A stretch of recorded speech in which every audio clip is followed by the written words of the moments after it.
Hi friends, இன்றைக்கி என்னெல்லாம் வாங்கிட்டு பார்க்கலாமா? கொத்தமல்லி இலை, ஃப்ரெஷ்ஷான கொத்தமல்லி இலை, அப்புறம் கருவேப்பிலை, அப்புறம் புதினா, அப்புறம் பாசிப்பருப்பு, அப்புறம் துவரம்பருப்பு,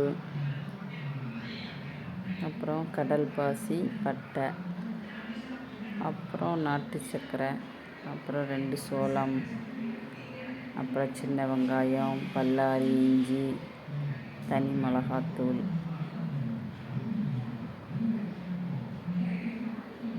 அப்புறம் 2 வாழைக்காய், ஒரு பாக்கெட் காஞ்ச திராட்சை, அப்புறம் பாதாம், அப்புறம் முந்திரி, அப்புறம் கொஞ்சம் கருப்பு திராட்சை. அவ்வளோதான் இன்றைக்கி வாங்கின பொருட்கள்.